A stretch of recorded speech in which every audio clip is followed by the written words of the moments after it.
Hello, this is the second part of Chapter 2, Sections 2.5 through 2.7. We start with the 2.5, Max-Min problems.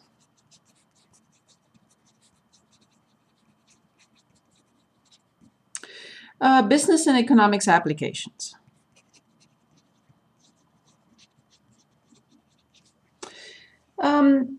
I would like to go directly to word problems. So problem 17 on page 273.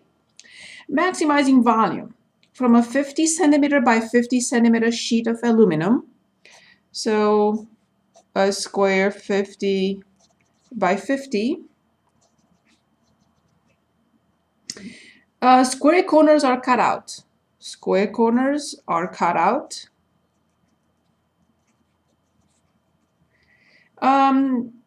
So that the sides can be folded up to make a box. Here's our box.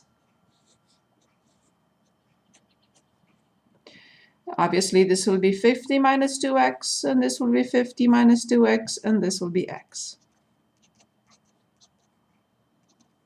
And so on and so forth.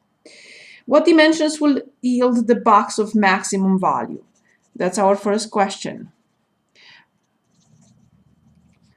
Maximum volume. What is the maximum volume? So dimensions and dimensions. Very good. The volume of this box will be base times height times width. Base 50 minus 2x. Width 50 minus 2x. Height x. I will multiply these two first and then distribute x. If you remember, for this, we have the formula a minus b, everything squared, which is a squared minus 2ab plus b squared. A squared, 2500, minus 2 times 2, which is 4. 4 times 5, 200x, and plus 4x squared. First term squared, minus 2 times 2 is negative 4, times 5, 200, times 50, 200x, plus the second term squared, 4x squared. Now I distribute x and arrange it in descending order. 4x cubed minus 200x squared plus 2500x. Finding the derivative will give us 12x squared minus 400x plus 2500. Setting this equal to 0 to find the critical numbers. 12x squared minus 400x plus 2500 equals 0. I will use the quadratic formula directly. X equals negative b plus or minus b squared minus 4ac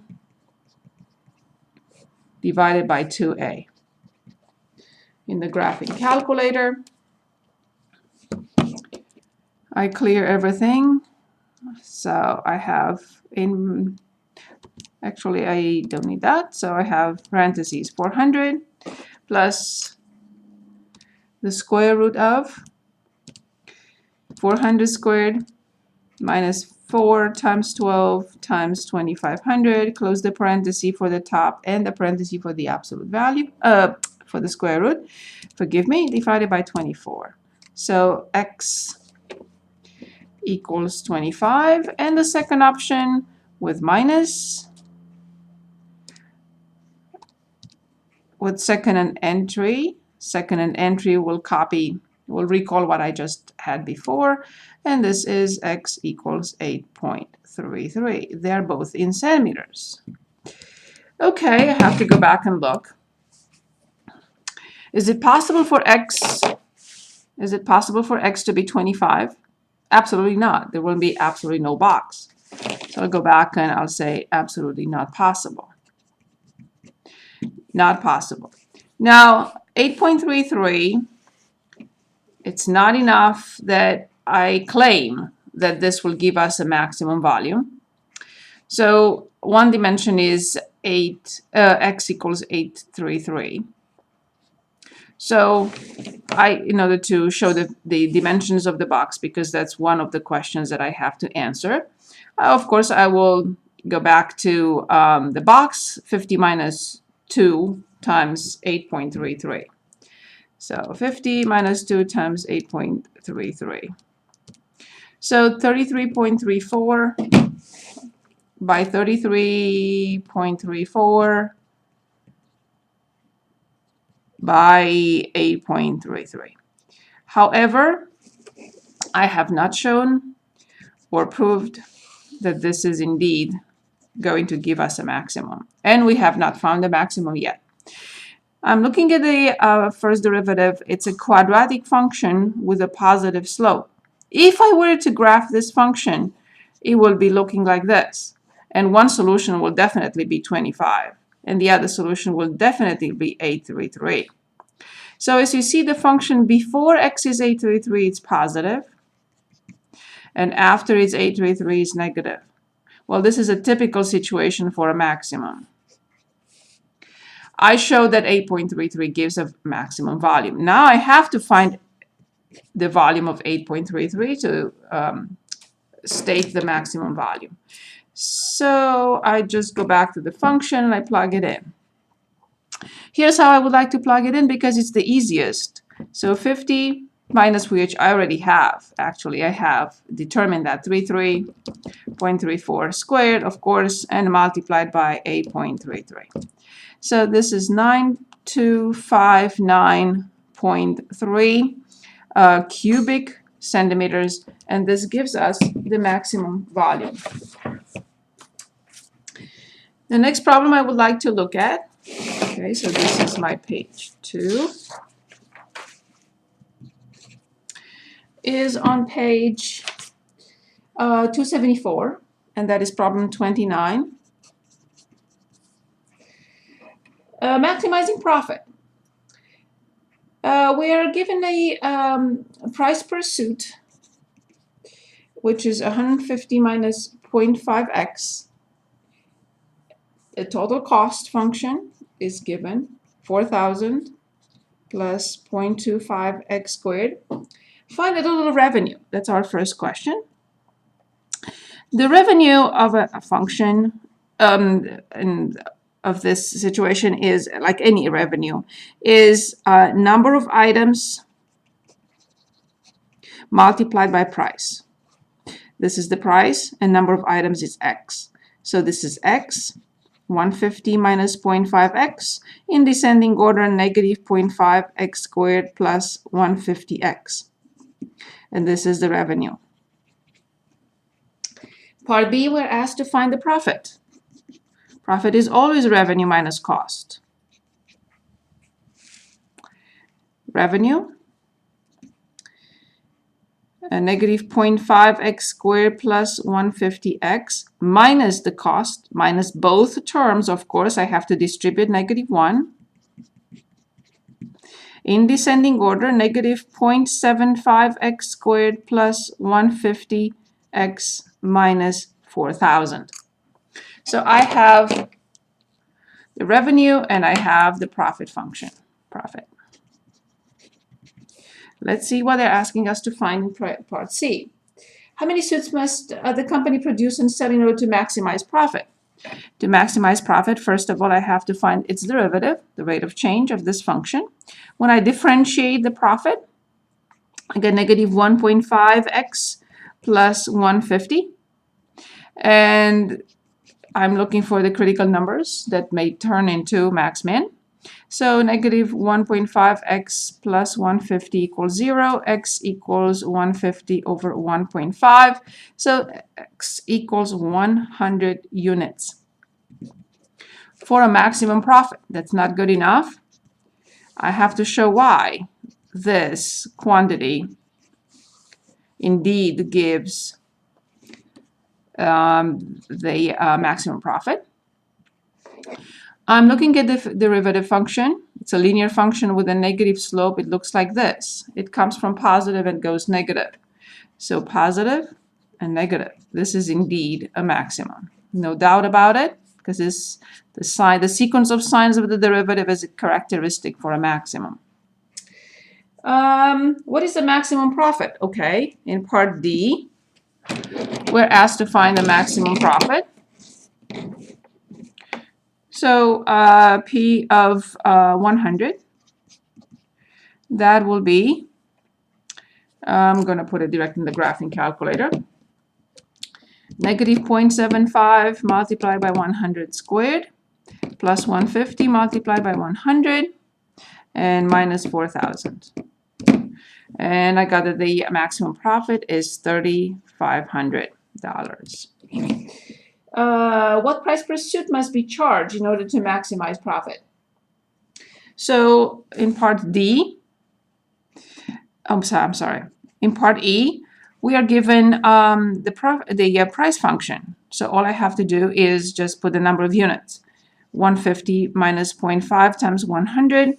0.5 times 100 is 50. 150 minus 50 is 100 per unit.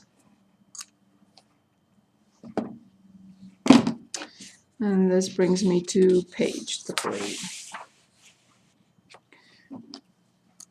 Very good.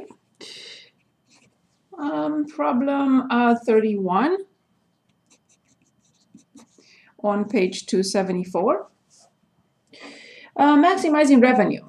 A university is trying to determine what price to charge for tickets to football games. At a price of $18, attendance averages 40,000 people per game. Every decrease of 3, 15, will correspond or add 10,000 to the previous amount, people per game. And if we decrease it further, this will become, the attendance will become 60,000 people per game. And so on and so forth. If we decrease it to 9, it'll be 70,000, and so on and so forth. Every decrease, okay. Every person at the game spends an average of $4.50 on additionals, on concessions per game. What price per ticket should be charged in order to maximize revenue? We want to maximize revenue. Okay? Which means we cannot maximize a function unless we have it. So we have to create a function whose derivative we have to find and whose max min we have to find. In this case, we hope for a maximum, of course. The revenue per game comes from 2 different sources. It comes from what people in attendance use for concessions, and it comes from the price per ticket. So the revenue is determined by adding 2 different quantities. Now, revenue in the first portion of the revenue, for the price coming from the price per game or the tickets, it's number of units sold multiplied by price. Here, the cost per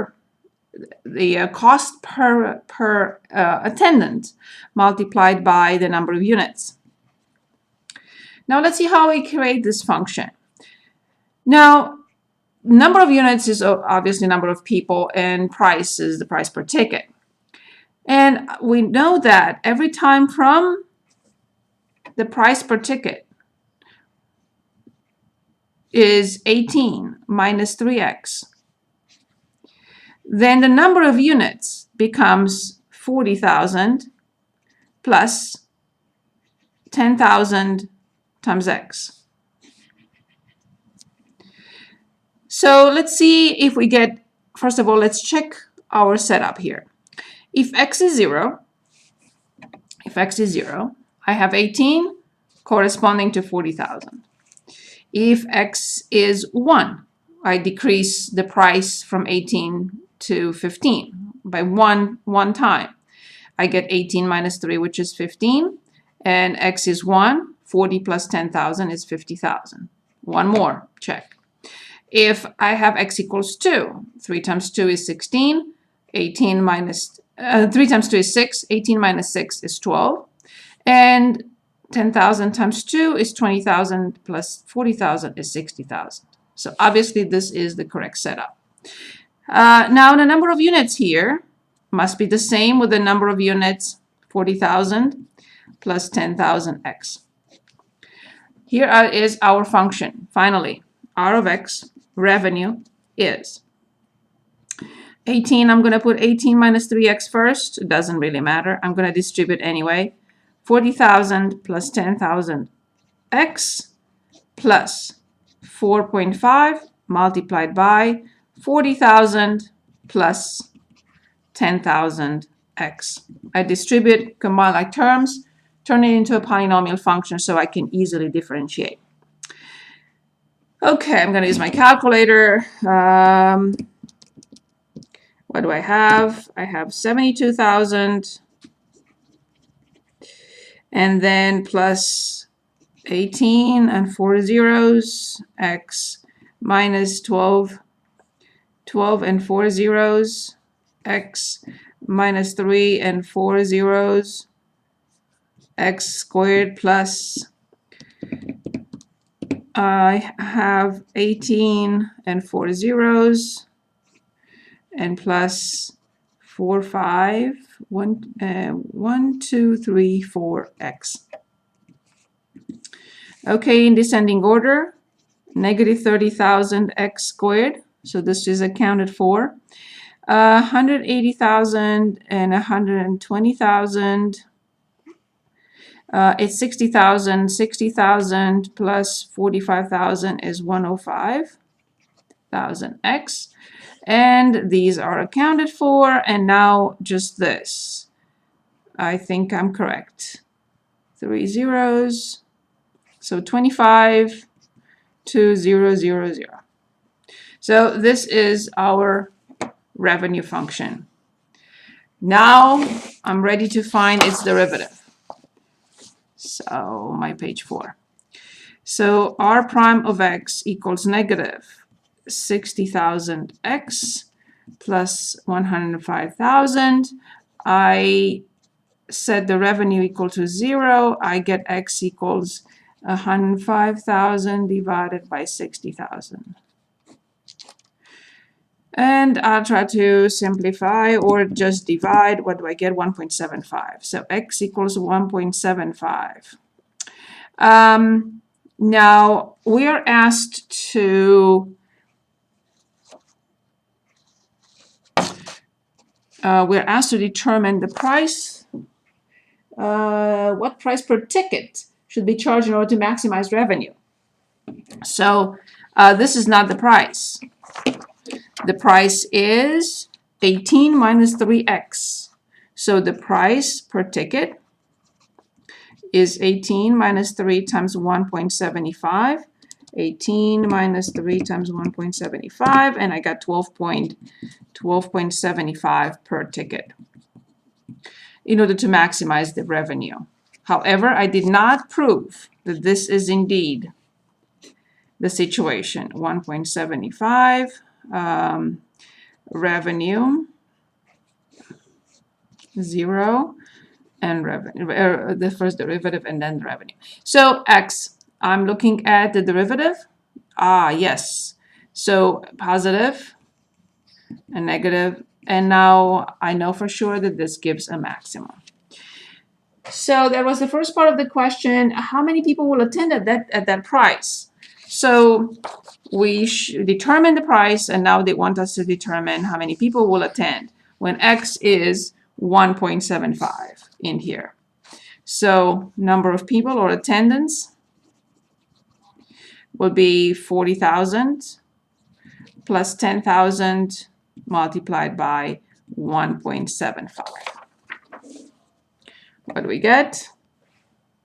40,000 plus 10,000 multiplied by 1.75, and I get attendance of 57,500 people. I would like to look at one more problem from this section, and then we can move on to the next section, 2.6. I'd like to look at 37 on page 275. A rectangular box with a volume of, the volume is 320 cubic feet, is to be constructed with a square base and top. Square base and top.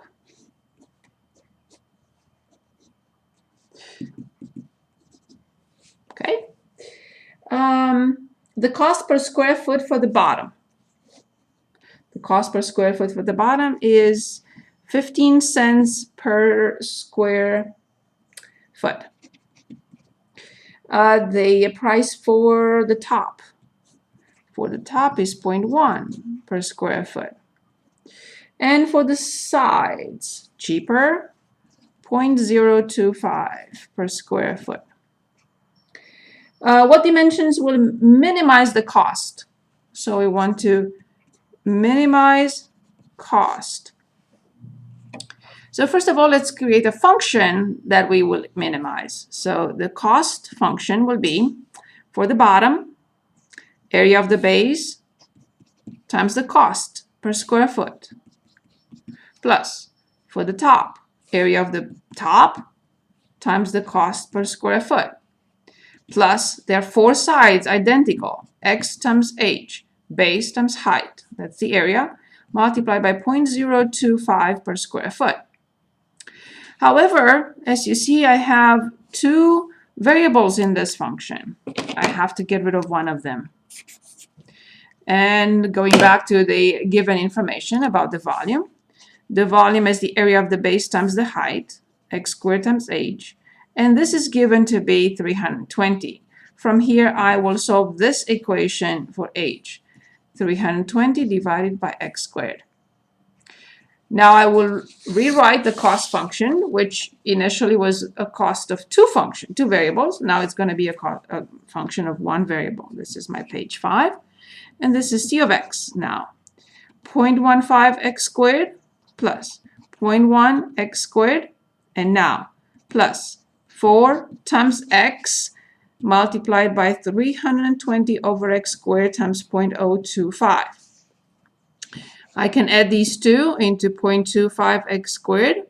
Here I will simplify an x, and I will multiply all these numbers at the top, and I get 4 times 320 multiplied by 0.025. And I got 32, plus 32 divided by x. I have the function. I'm happy now. I can go on and differentiate. So this is 0.5x minus 32 over x squared, or 0.5x cubed minus 32 over x squared. And when I set the cost function equal to 0, I realized that the numerator has to be 0. If a fraction is 0, only the numerator must be 0 or can be 0. And I get this. So x cubed equals 32 over 0.5, or x cubed equals 64. I take the cube root from both sides, and I get x equals 4 feet. I have not shown why this indeed gives a minimum cost, and I have to do that. So 0. I look at C prime. I plug in a number to the left of 4. Let's say I plug in 1. 0.5 times 1 is 0.5 minus 32 negative over positive. I plug in 10. 10 cubed will be 1,000. This is 500 positive. This is typical for a minimum. When the first derivative has this sequence of signs and it is 0 or undefined at 4, in this case it's 0, that gives a minimum cost function. And what dimensions will minimize the cost? So we already know that it's 4 by 4, but we have not determined h. I go back to h. h was 320 over x squared.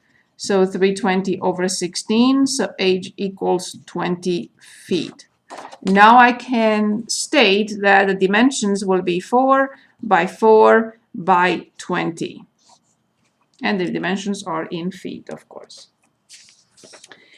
The next section, which is 2.6,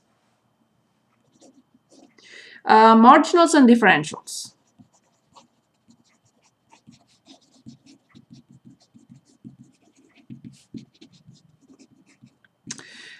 This is a very important section, like all sections, of course. I would like to talk a little bit about what this represents first, before we go ahead and look at word problems.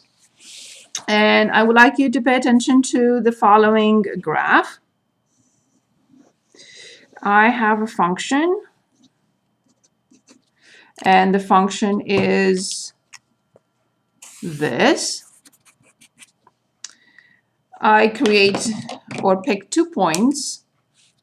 One point here, I'm going to call it P.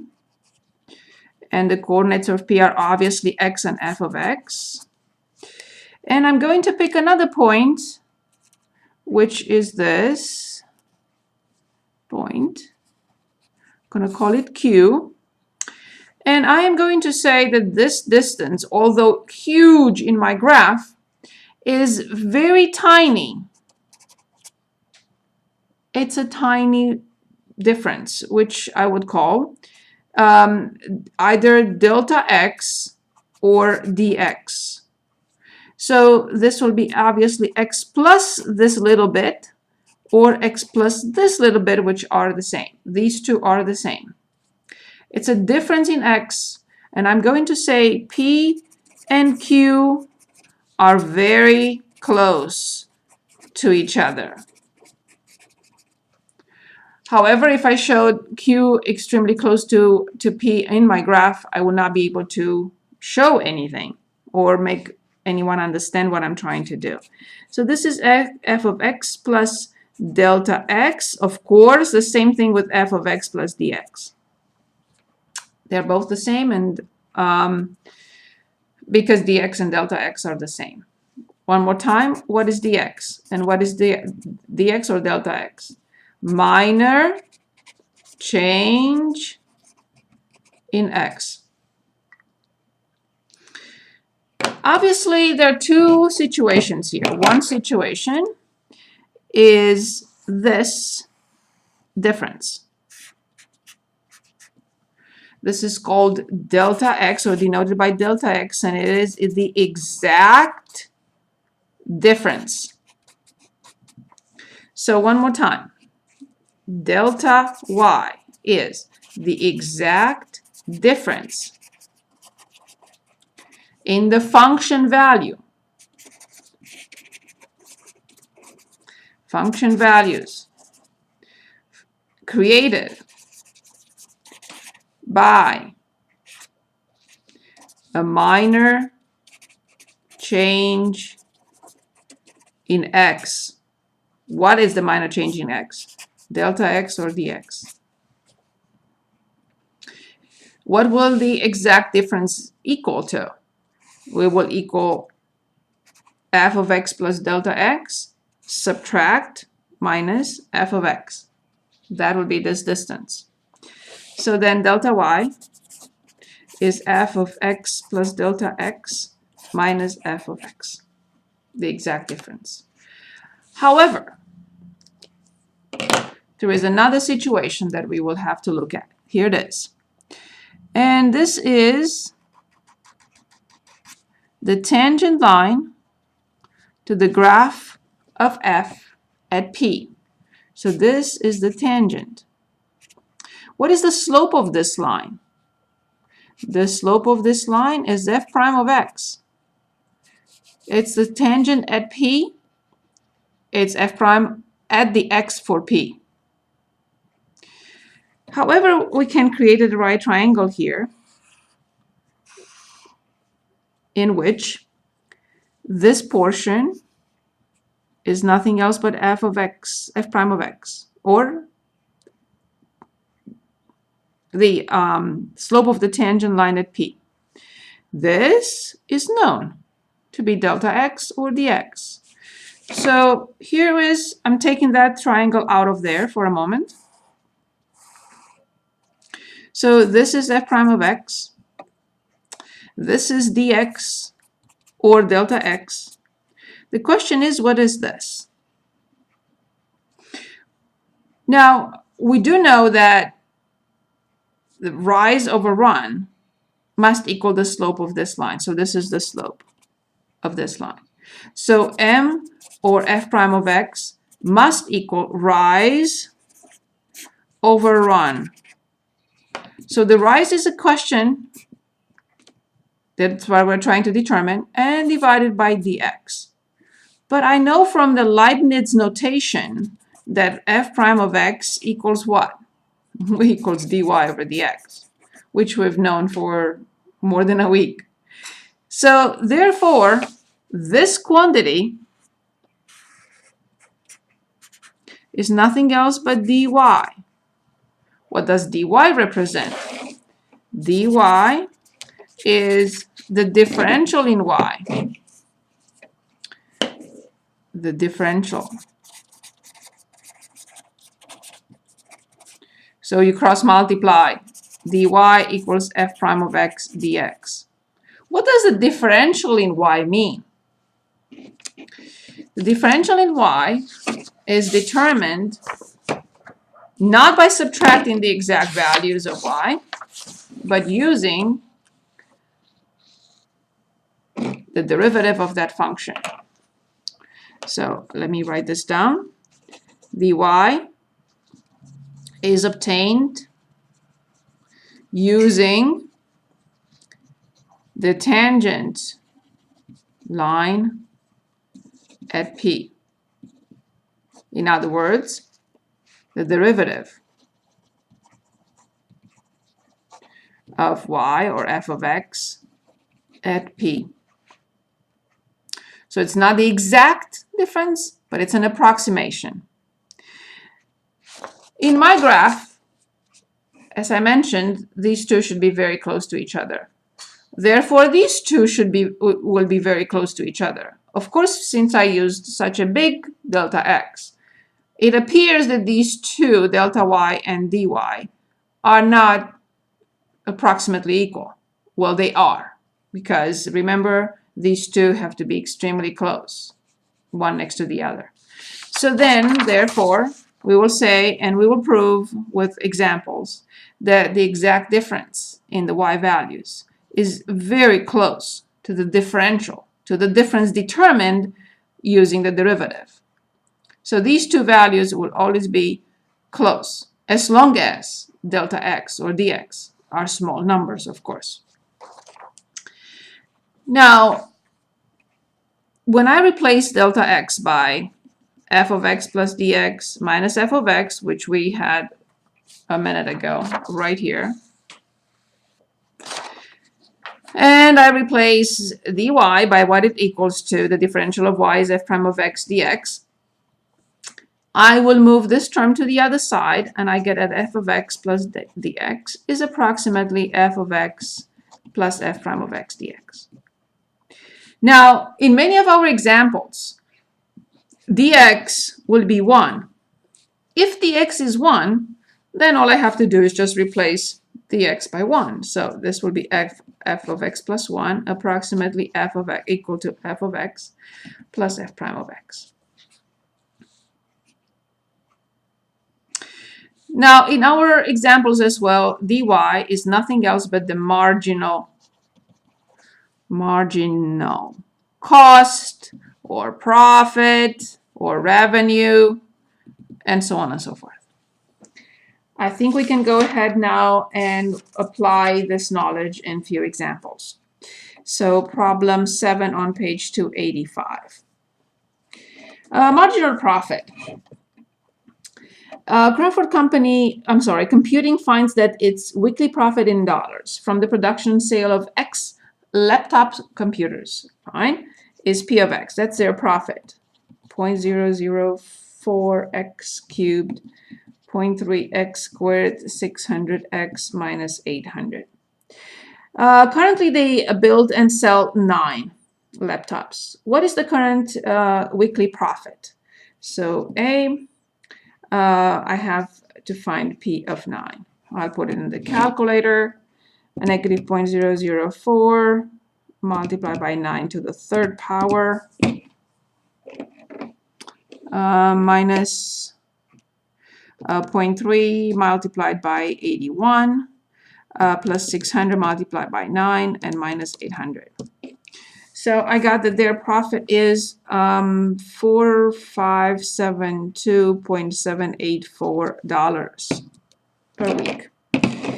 Okay, how much profit will be lost if production and sales drop to 8 laptops? So part B, I want to determine P of 8 first. And all I do, I go back and I recall, and I just replace 9 by 8. And this is 64, and this is 8. And I got that this will be 3978.752. Another way of doing this, I'd like to show you, is to punch in the function in y equals negative 0.04 x cubed. X cubed minus 0.3 x squared plus 600x and minus 800. And then go to variables, go to y variable, call the function y1. Oh, I didn't mean to call it here. Have to get out of there. So one more time, variables, y variable, y1, in parentheses, 9, minus, recall the same thing, variables, and 8. And it will give us the exact difference. So dp, which is p of 9 minus p of 8, equals 4572.784 minus 3978.752 is exactly what we got here, 594.032. Part C. What is the marginal profit when x equals 9? Remember what I said, dy is the marginal cost, profit, revenue, etc. So I have to find what it's called dy in this case, which is p prime of x times dx. So this will be p prime negative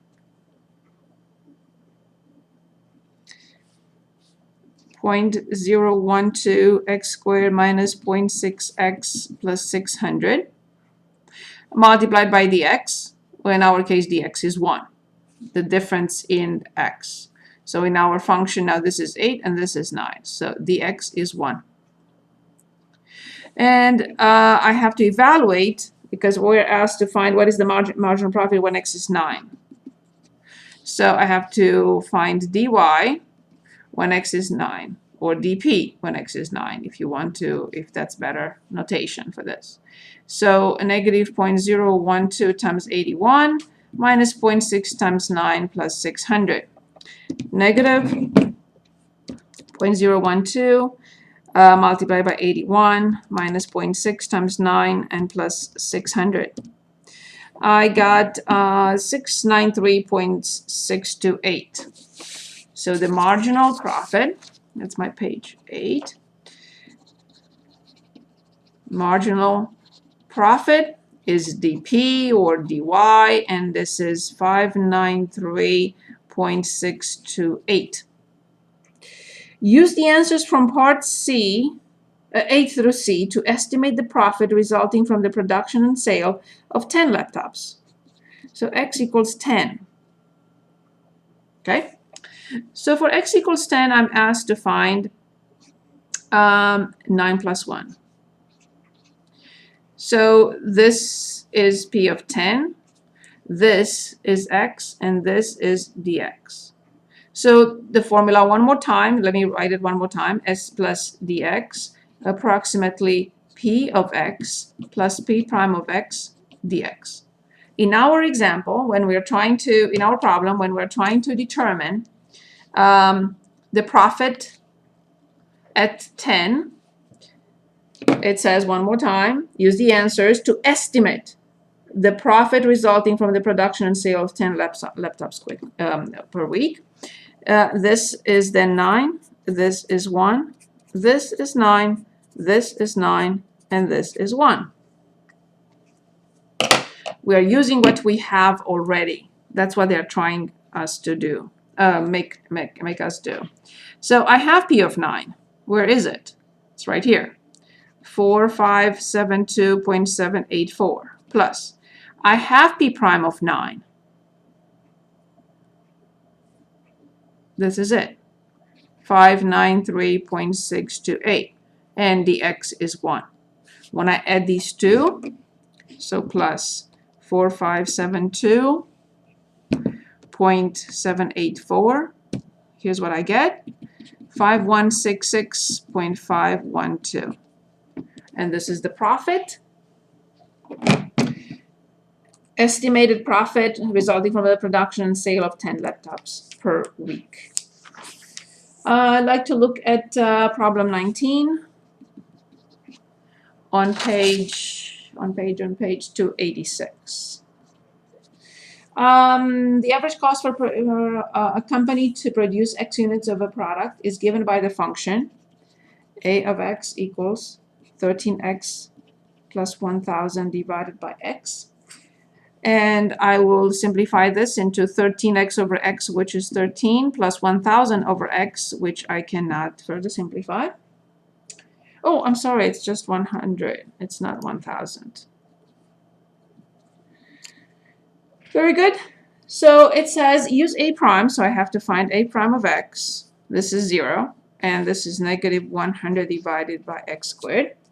And we're asked to find use a prime to estimate the change in average cost as production goes from 100 units to 101 units.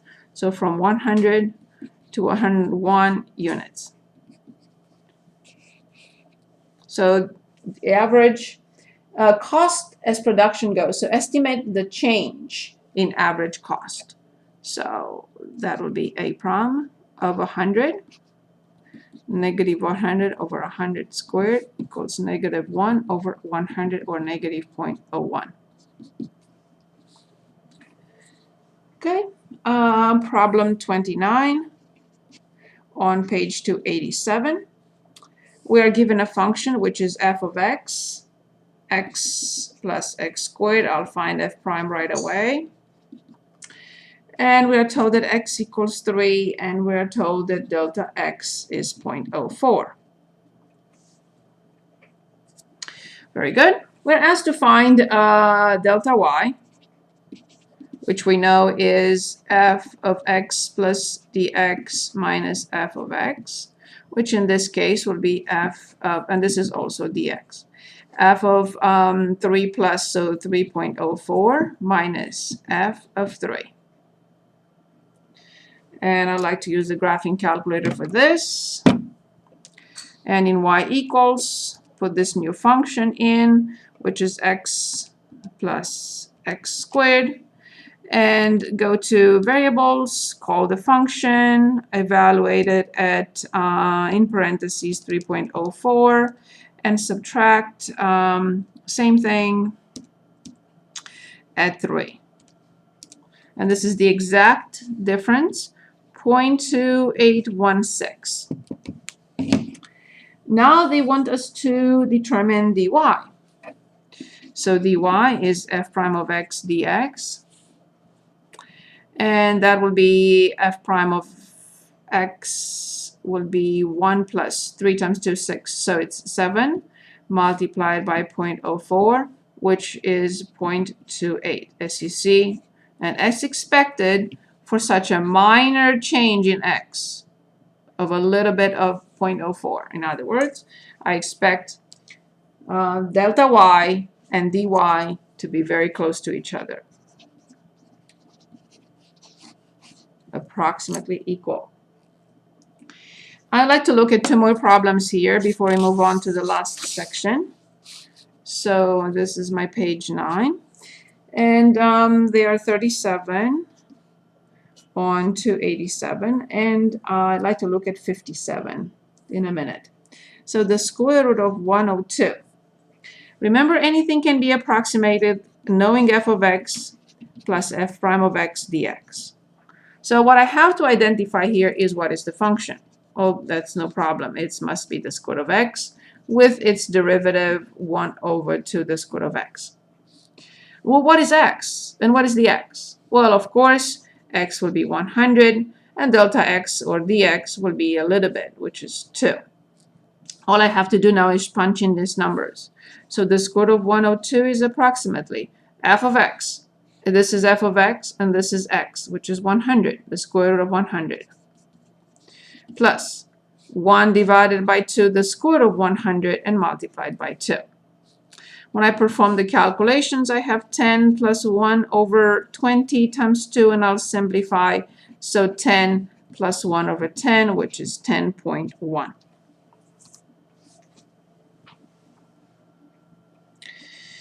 Last problem here, I would like to look at 57 on 287. The function n of t, which is 0.8t plus 1000 divided by 5t plus 4, gives the bodily concentration n of t in parts per million of a dosage of medication after time t in hours. Parts per million, time in hours.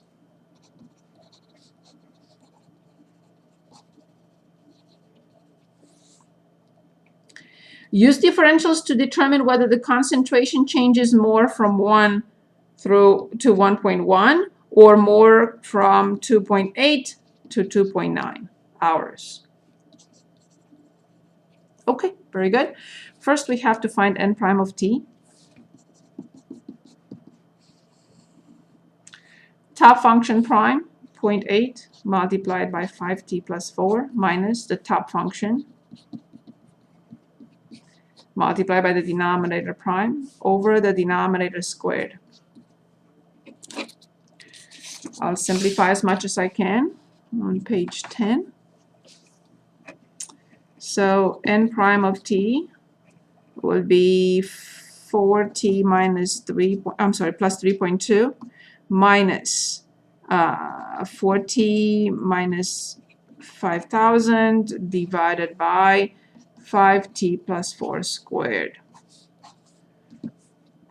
49, negative 49, 4996.8 divided by 5t plus 4 everything squared. So now they're asking us to determine actually what happens. So between 1 and 1.1, which means n of 1 plus 0.1, approximately n of 1 plus n prime of 1 multiplied by 0.1. Between 2.8 and 2.9, they want us to determine n of 2.8 plus 0.1, approximately n of 2.8 plus n prime of 2.8 times 0.1. So I have to determine 1, 2, 3, 4 different quantities and then plug them in and calculate, and that's it.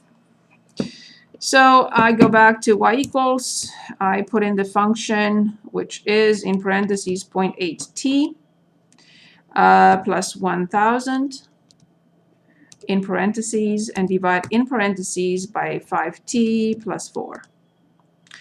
And now I put in the second function as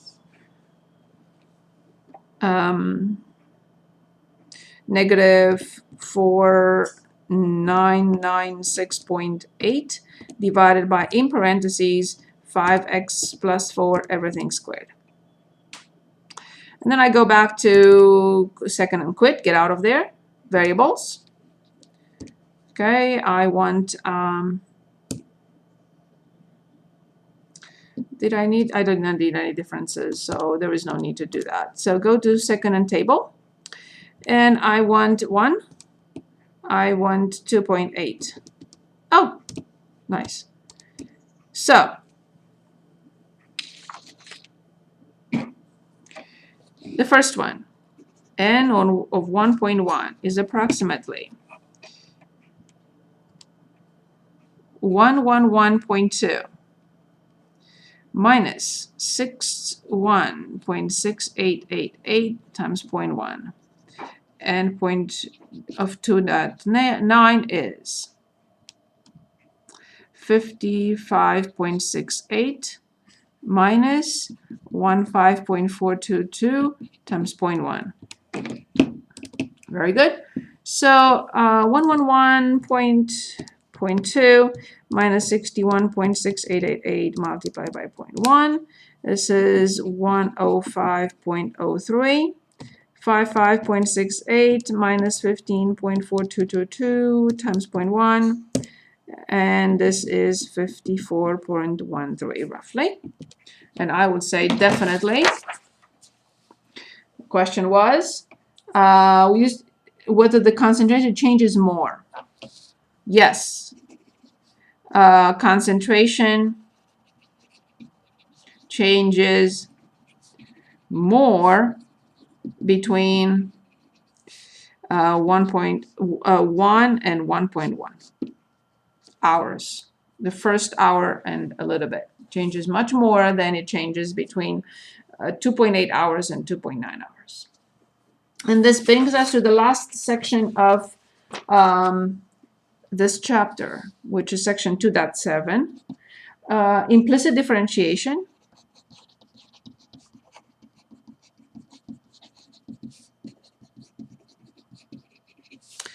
And related rates.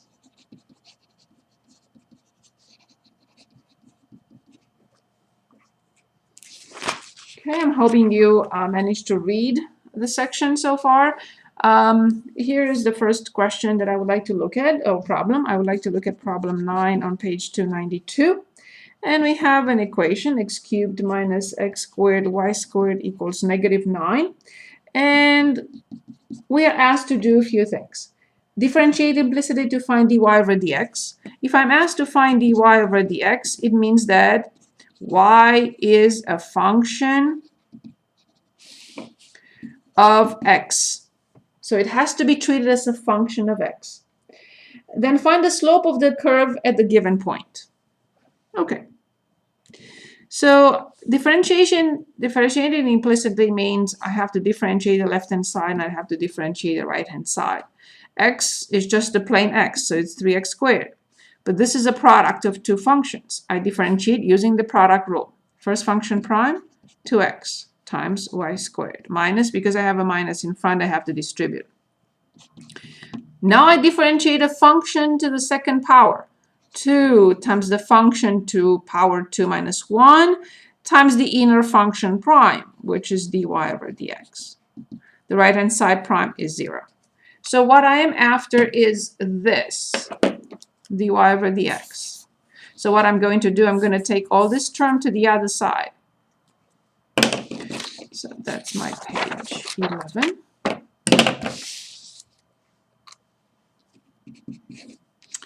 So x, 3x minus 2 y squared equals 2x squared y dy over dx.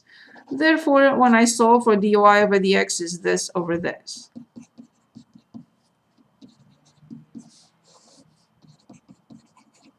Simplify an x. So finally, dy over dx is 3x minus 2y squared over 2xy. Now I'm asked to evaluate it at the point 3 comma negative 2, which really means x equals 3 and y equals negative 2. Let's see what we get. 9 minus 4 times 2 minus 8 over negative 12. Negative 1 over 12. Now problem 19. We are given y to the 5th equals y cubed we're asked to find dy over dx, which again, it means that y is a function of x. I differentiate the left-hand side, I differentiate the right-hand side. 5y to the fourth times dy over dx equals 3x squared. Therefore, I divide both sides by this. dy over dx equals 3x squared over 5y to the fourth.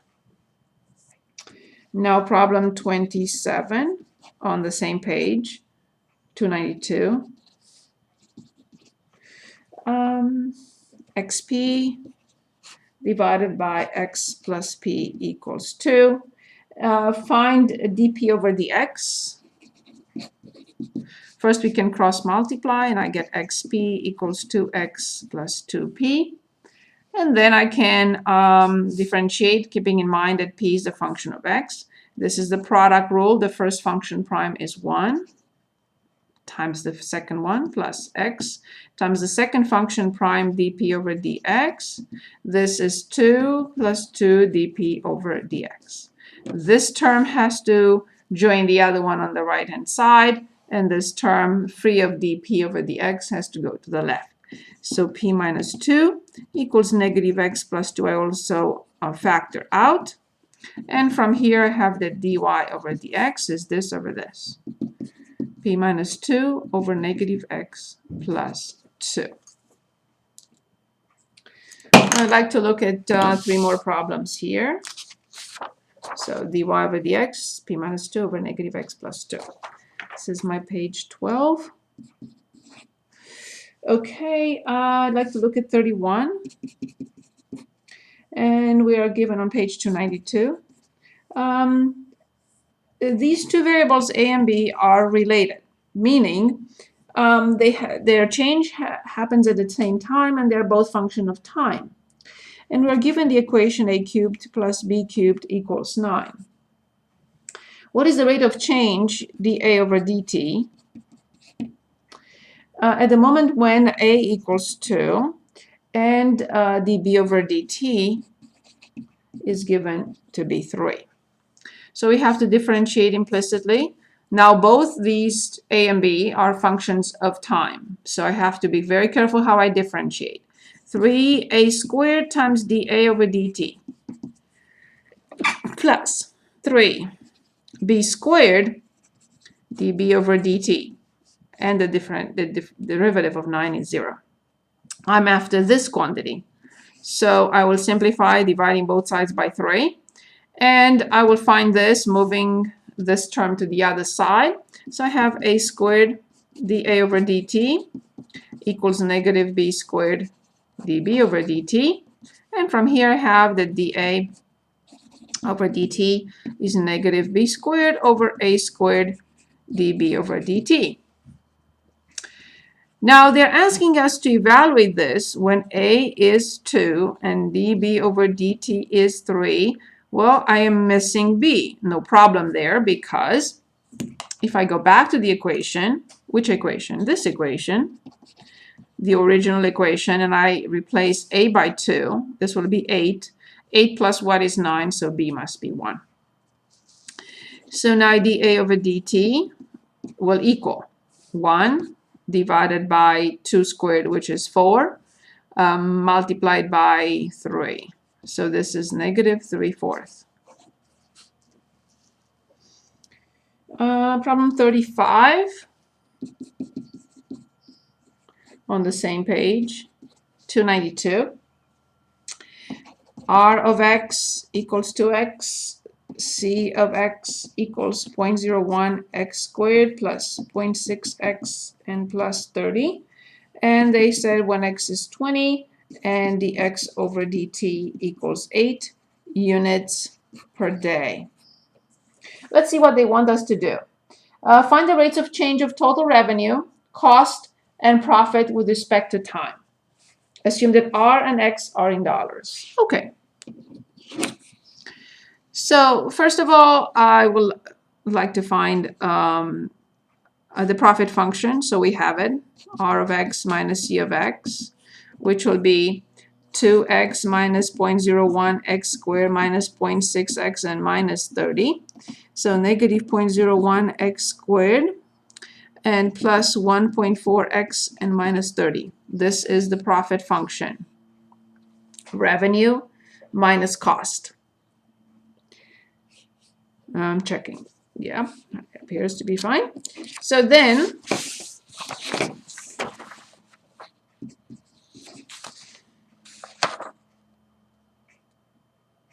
revenue, r prime of x is 2, x prime is 1 times dx over dt.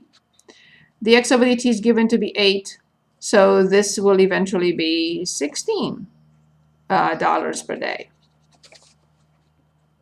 Now, the cost function, c prime of x, is 0.02 times x times dx over dt plus 0.6 times dx over dt. I plug in the numbers, and now I get 0.02 times 20 times 8 plus 0.6 times 8. Let's see what we get. I think this is 32.